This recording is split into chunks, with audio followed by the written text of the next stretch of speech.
Unlike other American colonies, Pennsylvania was a family-owned proprietary colony with a religious mission to provide the Quakers a homeland, where other religious minorities could join them, free from persecution in the New World.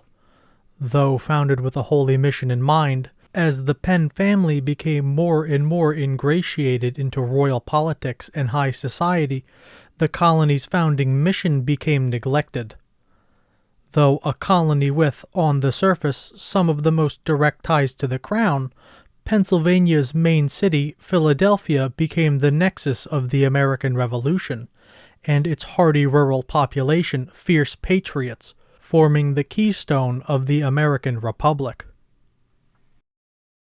The exact origins of the Penn family are somewhat obscure, but William Penn himself asserts that the surname Penn comes from Welsh, meaning headland, as in a small cape of land extending into water, usually with a cliff.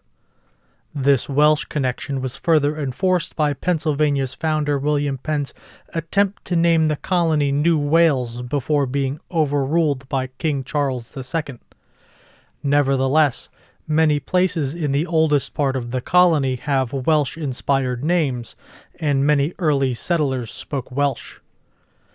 According to Howard Malcolm Jenkins, scholar of Pennsylvania history and genealogy, the story the Penns told denote their descent from a romantic yet foggy medieval Welsh knight of Gloucestershire, Sir William Penn, whom many other Penn families claim common descent and coat of arms from in western England. The American historian David Hackett Fisher proposes that the Penns were of Anglo-Norman descent, their names originally de la Penn, with Penn carrying a common meaning in Normandy and more broadly in coastal Europe. The Penns were cousins of many of the Cavaliers who settled Virginia, and later generations would always seek the same level of profit the tobacco families of the Tidewater made. Though the earliest verifiable ancestor of the founder William Penn was his great-grandfather of the same name, a yeoman from Minty, Wiltshire, whose second son Giles went on to have a distinguished naval career. Giles Penn was a merchant sailor who had left Minty for the nearby port city of Bristol, trading primarily in the Mediterranean and with Spain. Giles was commissioned to lead an expedition against Moroccan pirates from Sale in the late 1530s, who raided England and as far afield as Iceland and the Newfoundland fisheries in the 17th century for both loot and white slaves, Giles gaining prestige from the venture. Giles raised his son William at sea, with William rising to the rank of Rear Admiral on the side of Parliament during the First English Civil War, seizing land in Ireland for himself, though Admiral Penn maintained his close kinship connections to the Royalist side, which would come in handy later. During the First Anglo-Dutch War, Penn distinguished himself when one of his Marines sniped Commander Martin Tromp on his own flagship, dealing a severe blow to the Dutch Navy and general Dutch morale. In 1650, following a previous failed expedition to Santo Domingo, Penn, with the help of Jewish pirates and the fugitive Maroon communities, captured the island from the Spanish, renaming the island Jamaica and returning to public service redeemed from his previous failure. Upon the collapse of Oliver Cromwell's protectorate and the restoration of King Charles II in 1660, Penn sailed with the Earl of Sandwich to collect the Stuarts from Amsterdam. On the journey, William managed to impress Charles and his brother James, the Duke of York, who would soon be the Lord High Admiral and much later king, raising William to admiral soon after the Restoration. William's son, also named William, and our main protagonist, due to his father's station, could afford a good education.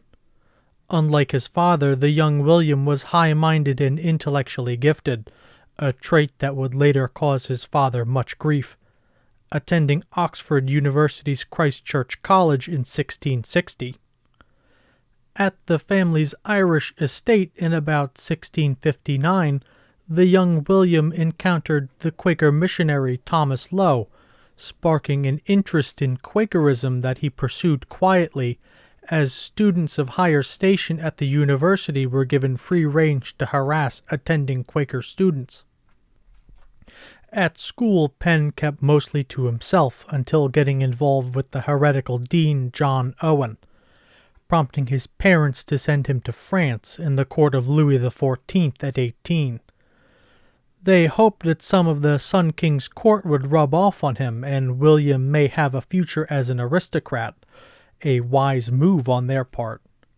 Plague and the Great Fire of London persuaded William to return to Ireland, where he reacquainted with Lowe and quickly fell in with the Quaker counterculture King Charles was actively cracking down on, declaring his faith to the courts following his arrest in Cork for attending a Quaker meeting. William was attracted by the Quakers' lack of political ambition, in stark contrast to the totalitarian maneuverings of the Puritans under Cromwell and the Anglican Church post-Restoration. Quakers refused to bow to people of higher stations, seeing all people as equal before God, a nice sentiment that often found Quakers in jail for not bowing to a local lord. Quakers also refused to pay tithes to the church and swear oaths, including to the king, earning Quakers' ire from up and down the political hierarchy at the time. Quakers were labeled as heretics in the Church of England, subjecting them to imprisonment or deportation to the colonies, where they were often savagely repressed, especially in New England. Admiral Penn attempted to sway his son, but William remained steadfast, and the admiral was forced to withhold his inheritance to save his station and political career. This action caused William to rely on help from his fellow Quakers, deepening his connections to and within the faith. William spent the next 8 years traveling Ireland, England, and Germany in service to the Quaker faith, as one of its chief theologians and defenders. Following the Quaker success in West Jersey with the founding of Burlington in 1677, William Penn sought to further extend this Quaker project in the New World in the face of growing Quaker persecution in Britain and the other colonies, petitioning King Charles for a land grant. To Penn's surprise, Charles gave him a generous grant from his conquered New Netherland property, amounting to 45,000 square miles directly west of the New Jersey colonies. In lieu of debts owed to his father, some £16,000, which William inherited following the admiral's death in 1670. Penn attempted to call the colony New Wales, as mentioned previously, but King Charles overruled him, with William coming back simply with Sylvania, meaning woods in Latin, to which Charles modified it to Pennsylvania in honor of his late friend the Admiral William Penn. The Crown sealed the charter on March 4, 1681, making William Penn the largest non-royal landowner, with complete sovereignty minus the ability to declare war, which for staunch pacifists was irrelevant anyway. This first frame of 1682 laid out the colonial legislature with its upper house with 72 members based on land ownership of 5,000 or more acres, while the lower house was for lesser landowners who could vote on legislation, but unlike modern American Congress, legislation was proposed in the upper house and moved down to be voted on before being passed into law. This constitution had its roots in the West Jersey Concessions and Agreements of 1677, and was an improvement while also getting a little experimental. Protests from non-Quaker elites in the colony, particularly from Delaware, which Penn leased from the Duke of York in 1682, necessitated a revision the next year in 1683, when the colonists rejected the first frame. The Quaker settlers themselves had, according to later Governor William Markham, all but forced the first frame on Penn, many vowing only to settle in the colony if their demands were met. This new Pennsylvania colony was a holy experiment, much like its fellow Puritan colonies in New England, though that's where the similarities largely end. The Quakers were far more tolerant of other religious sects than the Puritans were, namely to their German Anabaptist brethren and Lutherans from Catholic-dominated areas in Europe. But later this tolerance would extend even to Catholics and Jews. William Penn proved himself to be an able governor, setting out Pennsylvania's Charter of Liberties, a proto-constitution that laid out what we would recognize as rights, including limited capital punishment, trial by jury, absolute freedom of religion, as well as mechanisms to impeach governors and repeal laws. This first frame of 1682 laid out the colonial legislature with its upper house with 72 members based on land ownership of 5,000 or more acres, while the lower house was for lesser landowners who could vote on legislation, but unlike modern American Congress, legislation was proposed in the upper house and moved down to be voted on before being passed into law. This constitution had its roots in the West Jersey Concessions and Agreements of 1677, and was an improvement while also getting a little experimental. Protests from non-Quaker elites in the colony, particularly from Delaware, which Penn leased from the Duke of York in 1682, necessitated a revision the next year in 1683, when the colonists rejected the first frame. The Quaker settlers themselves had, according to later Governor William Markham, all but forced the first frame on Penn, many vowing only to settle in the colony if their demands were met. Upon Penn's return to England, he lost complete control over the affairs of Pennsylvania, usurped by the upper house who ran wild without Penn's stern veto hanging over them. In an effort to get the colony back under control, Penn replaced the 5 commissioners that acted as the executive branch of government with John Blackwell. The newly appointed Deputy Governor Blackwell, Penn retaining the ultimate title of governor for himself, was a hardline Puritan and Cromwell's former treasurer, who fled England following the Restoration. Blackwell was received with an enthusiastic welcome in Massachusetts, but by this point was freshly run out of Boston following a failed land bank, a bank dealing primarily in abandoned or foreclosed property. The news of this failure had evidently not reached Penn when he appointed Blackwell as deputy, who immediately began persecuting the Quaker landowners in their own colony, bolstering the Anglican landowners and siding with them in disputes. In the last months of 1688, the majority Protestant English Parliament overthrew the Catholic King James II in the Glorious Revolution, installing James' Protestant daughter Mary and her husband King William of Orange. William initially distrusted Penn, who he saw as potentially harboring sympathy for the deposed Stuarts. His history with deposed monarchs, on top of Penn being close to, but ultimately not connected with, the Jacobite rebellion in Ireland, led King William to revoke William Penn's charter in 1692, though the charming Penn managed to get his charter restored by 1694. Upon the restoration of his charter, Penn expected to return to the second frame of government, but the colonists resisted, clashing with Lieutenant Governor William Markham, a staunch Anglican and cousin of Penn, who negotiated aggressively using his position as Penn's lieutenant to wrest control from the Quakers.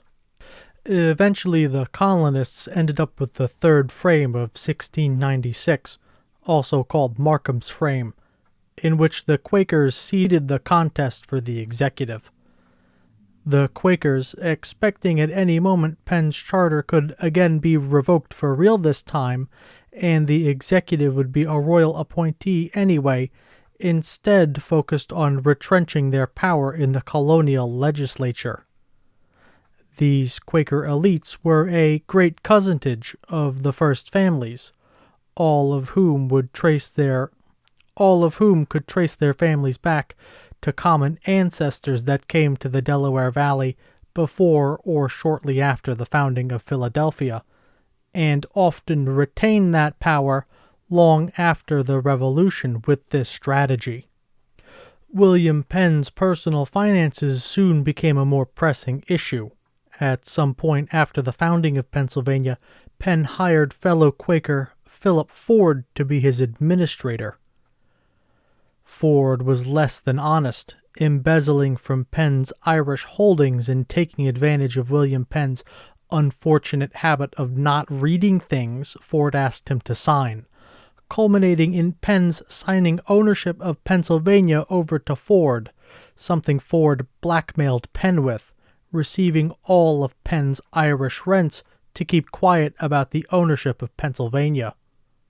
Penn returned to Pennsylvania in 1699 with his second wife Hannah, daughter Lydia, and his secretary James Logan, who would become a statesman in the colony and among the wealthiest men of his age in British North America. The Penns arrived at Philadelphia in December, receiving a warm welcome. William intended to make his move permanent, splitting his time between his Pennsbury Manor in Bucks County and Slate Roof House on 2nd Street in Philadelphia, where he intended to live out his remaining life in his utopia. Though it wouldn't be long before reality loomed over Penn and his plans. Prolonged proximity to the levers of power, and as things go sometimes with aging idealists, Penn's opinions had hardened in the 18 years since he laid out his utopia, notably taking a softer approach to slavery than many in the colony wanted, with the first protests against slavery coming from Germantown in 1688. Penn became rather hardline in an attempt to reunite the factions that had formed in his absence, receiving accusations of Puritanism for his power politic moves that ran counter to his old writings. Many also considered his newer writings to have lost the vision that gave his people Pennsylvania in the first place, seeking to federalize the colonies under one British authority to play a larger part in a new utopian idea of a federalized Europe. Events got in the way of Penn's plans, however, with his financial situation deteriorating even further under the management of Ford and his own son's worsening gambling hobby, as well as the War of Spanish Succession clear on the horizon, putting the colony in danger and forcing Penn to return to England. Soon after Penn's return, Philip Ford would die. Instead of being the break William was waiting for, Ford's widow Bridget continued to hold ownership of Pennsylvania over him, with Penn trying unsuccessfully to sell the colony to the crown out from under her. Penn's family situation was not any better, finding his eldest son William Jr. to have neglected his family to gamble away his money, accruing astronomical debts in typical highborn fashion. Penn sent his son with the new Lieutenant Governor John Evans to Pennsylvania in hopes that the experience of governance in the Quaker utopia would shape him up. But the colonists quickly came to revile William Jr., who they characterized as cold and greedy. Jr.'s time in Pennsylvania ended with a brawl involving the Philadelphia Night Watch in the Tavern of Enoch Story, opposite of Christ Church on North 2nd Street, resulting in Jr. being hauled in front of a judge. Soon thereafter leaving the colony over the indignity, and it appears the Quaker faith as well. William Jr. caused further financial embarrassments to his family, getting caught up in a sunken treasure scheme which necessitated him sell his American properties, compounding the problem of his debt, which soon exceeded his father's ability to pay. A lawsuit from the colony of Delaware challenging Penn's lease from the now deposed and dead King James forced Penn to finance a full legal defense, hiring legendary Philadelphia lawyer Andrew Hamilton, who successfully defended Penn's claims. The stress at home, compounding with the growing needs of colonial politics, caused Penn to redouble his efforts to hawk Pennsylvania to the crown, to no success. During these negotiations with the crown, Penn would suffer a stroke at the age of 68, leaving him crippled, suffering another stroke within the following few months, leaving him unable to care for himself and with a slipping memory. Penn would die penniless at his Southbury Manor in Ruscombe, Berkshire, on August 10, 1718, beginning a war between his son and grandson from his first wife and the children of his second, who by this point had control of the Penn estate for years. When William Penn first came to America, the colony of Pennsylvania had about 50 leftover settlers from the conquered New Sweden and New Netherland colonies his utopia was built on. At his death, the colony was approaching 30,000 colonists, with the center of gravity in the Delaware Valley being Philadelphia. William Penn never wanted Philadelphia to be a bustling city, Penn modifying the grand model developed for Charleston and the rest of South Carolina by philosopher John Locke and the colony's proprietors, intending the city to be a reflection of an English market town. Philadelphia's prime position on the Delaware and the personal wishes of the citizens, the majority of the first purchasers being urbanites from London, Dublin, and Bristol, quickly evolved Philadelphia into a crowded city. Quakers outnumbered all manner of minority religions that may or may not have shared their utopian vision, but the main opposition came from Anglicans, merchants and members of high society who sparred for dominance in government and culture over the heretical Quakers. The Quakers would dominate the colony until about the Revolution, when their pacifism began to grate on the Pennsylvanians, many leaving Quakerism for Anglicanism and other emerging Protestant sects. The Quakers brought with them their German brethren, Anabaptists from mostly the Rhine Valley, from the Low Countries all the way to the Swiss Alps. These Germans brought with them their own unique cultures, eventually synthesizing into the Mennonite Pennsylvania Dutch, who still carry on these peculiar religious traditions and folkways with their heartland in Pennsylvania. The Brethren were a significant force in early Pennsylvania politics, and were often more radically liberal than their Quaker friends, as evident by the 1688 Germantown Quaker petition against slavery, written in what is now the Germantown neighborhood of Philadelphia. Despite having Quaker in the name, many of the upper echelon of the colony relied on African slaves to fill the colony's labor gap. Thus, this nascent anti-slavery movement ran into the same problem abolitionists for the next nearly 2 centuries would run into: the economic realities of colonial life. Only able to gain protections and relatively high treatment standards for slaves. Realities of colonial life would always seem to interfere with the Quaker utopia, especially the problem of the use of force. As pacifists, the Quakers abhorred violence, even in self-defense, as we touched on earlier, even if morally justifiable. Any Quaker that committed violence was shunned.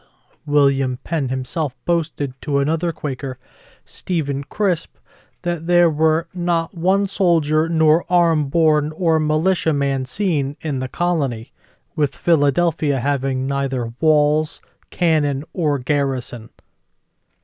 Even as pirates ran roughshod over the traders in the Delaware Bay, the Quakers debated the morality of harming their fellow man, with the utopian ideal falling flat in the face of the economic reality associated with going easy on pirates. This namby-pambyism got so bad that the Lords of Trade even considered charges against the colony for its laxity against the King of Pirates, Henry Every. On other occasions, Lewes, Delaware was ransacked, but the council in Philadelphia refused to even discuss the issue because it was the Sabbath, non-pacifist Philadelphians continuing to rely on the merchants to defend themselves, or charity from other colonies to spare a warship. Even so, the colonial legislature continued to resist use of force, even protesting in order to count the arms and ammunition in the city in response to French privateering. This attitude extended to the land as well, though the initial settlers were blessed with friendly native allies in the Lenape, as opposed to the budding kingdom of the Powhatans the Virginians had to deal with, or the many native confederations the Massachusetts colonies had to navigate. By comparison, the Delaware colonists had few nearby enemies, mainly the Haudenosaunee Confederacy to the north, and other non-aligned Iroquois to the west. Things in the colony began to change rapidly following William Penn's final departure, only speeding up when the sons of the founder began to seek the riches of the New World, bringing a completely different set of governing attitudes to the Quaker utopia, in addition to new colonists bringing their foreign, warlike, and markedly anti-utopian traditions to the growing frontier of the 18th century.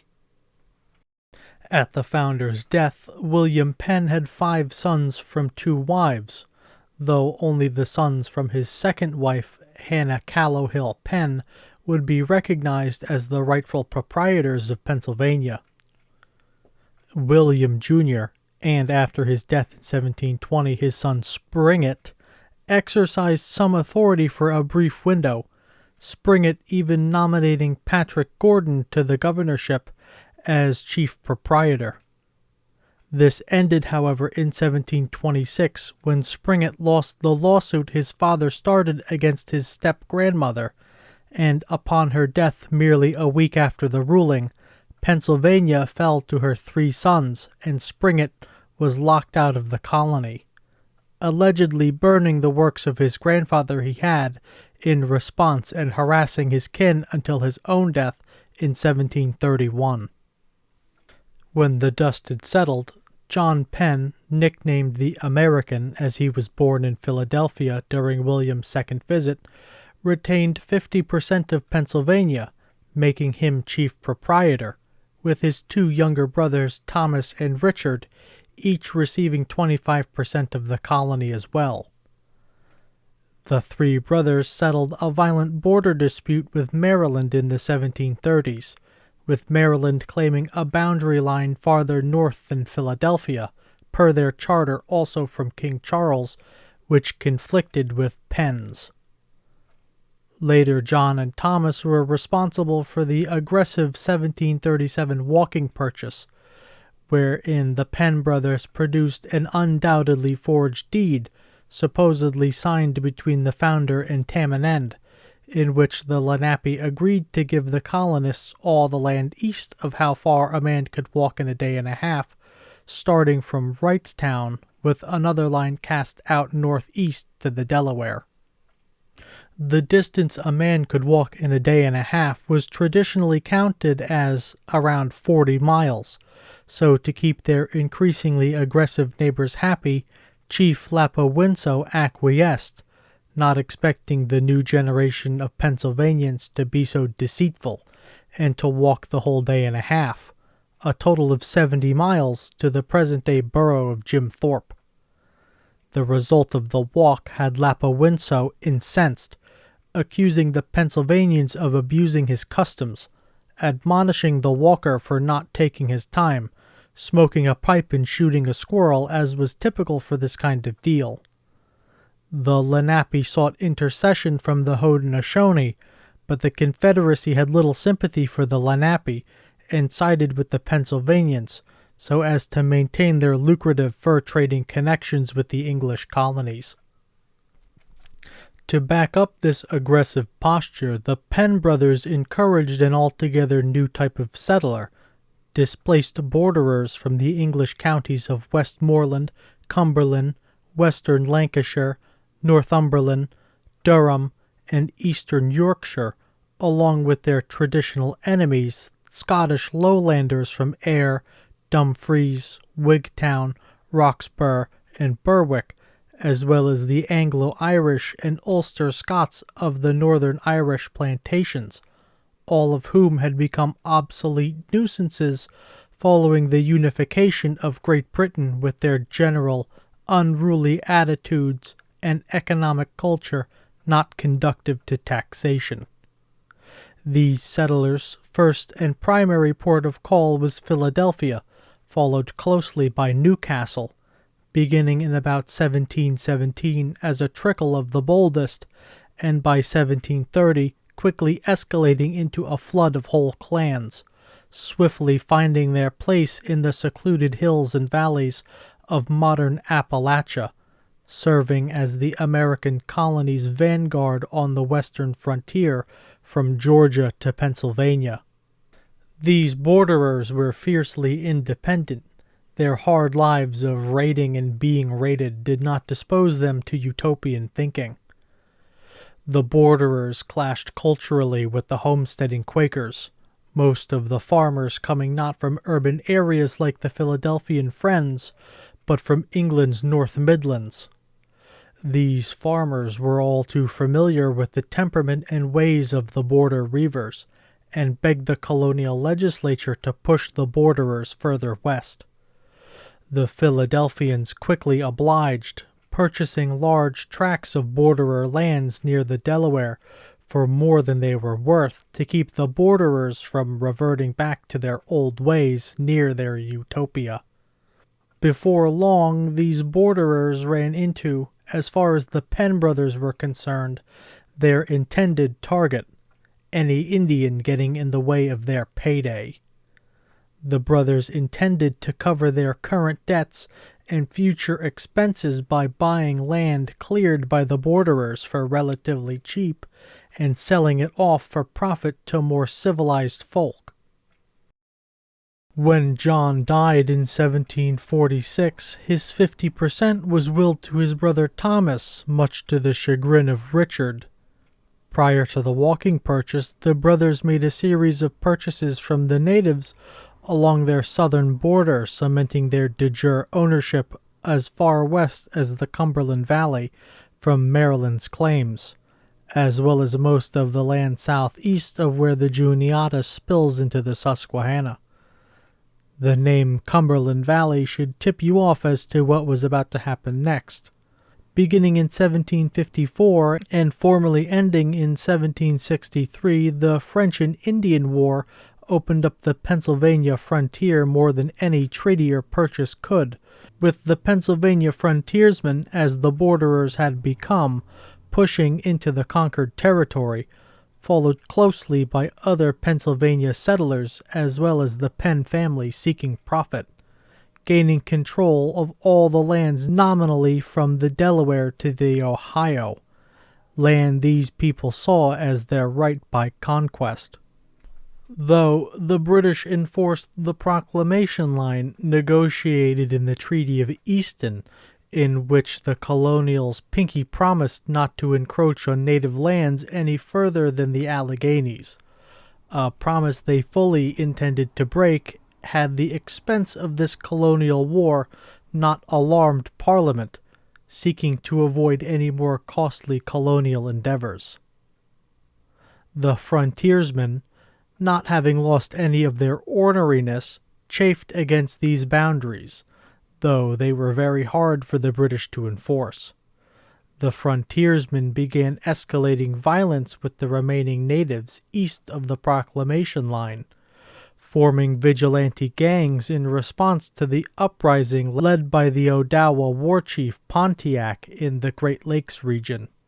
Pontiac's rebellion extended as far east as Fort Pitt, with nearly 1,000 settlers and soldiers killed and thousands displaced east, with a group of frontier vigilantes called the Paxton Boys, named for Paxtang Borough in modern Dauphin County, massacring 20 Christian Conestogas at their village before attempting to march on Philadelphia and kill any of the Moravian natives they found.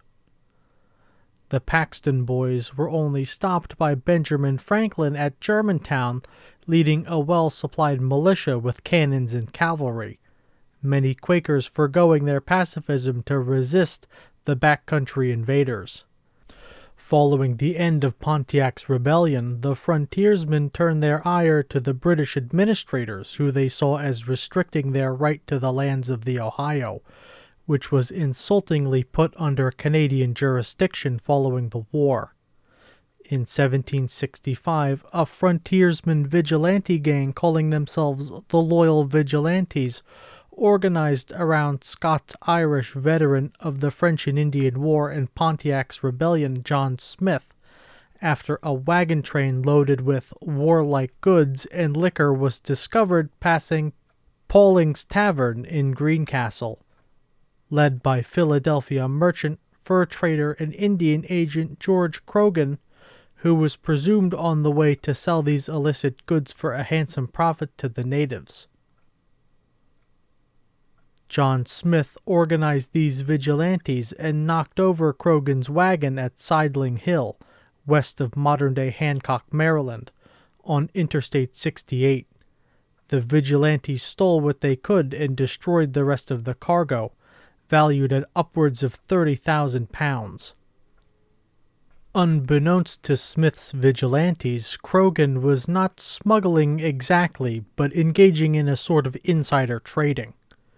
Many of Philadelphia's prominent citizens received information from Governor John Penn, the son of Richard Penn, that the trading of certain items to natives prohibition was soon to be lifted. These merchants, including the Penns, sent Croghan ahead to get a jump on the market, though as the settlers were deeply against arming the natives, this deal had to be kept on the down low, an objective Croghan's men failed. Many of the wagon train's teamsters fled north to Fort Loudon, telling the garrison commander Lieutenant Charles Grant of the Royal Highlanders that a wagon train carrying completely legitimate goods, I swear, was attacked by highwaymen. This prompted the Highlanders stationed there to begin a 9-month guerrilla war with the vigilantes, who they nicknamed the Black Boys for their habit of blacking up commando-style before skirmishes. The vigilantes became the de facto power in the Cumberland Valley, inspecting all wagons passing west to prevent their native enemies from becoming too well armed. The prominent citizens of the colony were split, some like Benjamin Franklin remembering the Paxton Boys, along with the others out a ton of money, calling for a punitive expedition against the frontiersmen, others maintaining either neutrality or citing their pacifist creed. Before any expedition could be organized, however, the rebellion petered out after the Highlanders of Fort Loudon gave the Black Boys their seized guns and ammo, in exchange for being allowed to leave to their winter quarters unmolested. The frontiersmen used these stolen armaments to focus their ire west, pushing past the proclamation line, which after this incident they saw as void, renewing tensions on the border and with the British. Following the death of Richard in 1771, his quarter fell to his son, Governor John Penn, who had long since been the only Penn in the colony. In 1775, Thomas followed his brother, and his son, John Penn of Stoke, received his father's 3 quarters.